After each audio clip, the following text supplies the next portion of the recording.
ইংরেজি নতুন বছরের প্রথম দিন থেকেই উত্তরে হাওয়ার কাঁপুনিতে জুবুথুবু গোটা জলপাইগুড়ি। কুয়াশার চাদরে মোড়া সকাল আর ঠান্ডার জমাট পরিবেশে নতুন বছরের শুরুতে যেন প্রকৃতি নিজের রূপ দেখাচ্ছে। আবহাওয়া দপ্তরের পূর্বাভাস অনুযায়ী এমন ঠান্ডা কিছুদিন বজায় থাকবে। উত্তরের জঙ্গল থেকে পাহাড়ি এলাকায় পর্যটকদের ঢল যেমন শীতের আমেজ বাড়িয়েছে, তেমনি সমতলের মানুষও উপভোগ করছেন প্রকৃতির এই বদল। গত দুদিন ধরে জলপাইগুড়ি এবং আশেপাশের এলাকায় তাপমাত্রা নেমেছে অনেকটাই। সকালে কুয়াশার দাপটে রাস্তার দৃশ্য অস্পষ্ট, যানবাহন চলছে আলো জ্বালিয়ে। জেলার পাহাড় থেকে নেমে আসা শীতল বাতাসে জাঁকিয়ে ঠান্ডা অনুভূত হচ্ছে।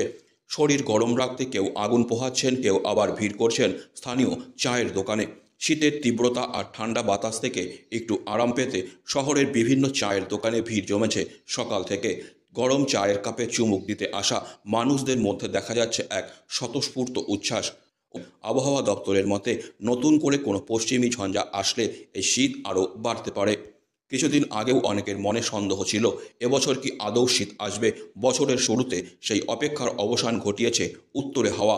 পাহাড়ি অঞ্চলে বরফ গলছে আর তার ঠান্ডা প্রভাব সরাসরি পড়ছে সমতলে।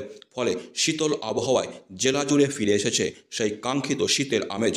কেমন ঠান্ডা অনুভব করছেন বছরের শুরুতেই? এই আজকে বেশি আছে ঠান্ডা। কুয়াশা একটু কম, ঠান্ডা বেশি? ঠান্ডা বেশি, কুয়াশা কম। আচ্ছা, কী কী করছেন? হ্যাঁ, শরীরে কী কী দিয়েছেন? জামা, গেঞ্জি আছে, জামা আছে, সোয়েটার আছে, টুপি আছে। এর আগেও কি পড়তে না তো? হ্যাঁ, এই পরেতাম। আর আজকে আজকে বেশি পড়েছি ঠান্ডার জন্য? হ্যাঁ। আজকে তো বছরের শুরুতেই অনেকটাই না, মোটামুটি হয়েছে, টুকটাক হয়েছে। মানে বেশি বিক্রি চায়ের শুরু হয়েছে? হ্যাঁ, বেশি বিক্রি হচ্ছে চা? বেশি মানে যা পরিমাণে হয় হচ্ছে একটু মানে ইয়ে হয়েছে। মানে এসেই কি চা চাচ্ছে? হ্যাঁ, কি বলছেন? চা দাও, ঠান্ডা। বিক্রিটা একটু হ্যাঁ।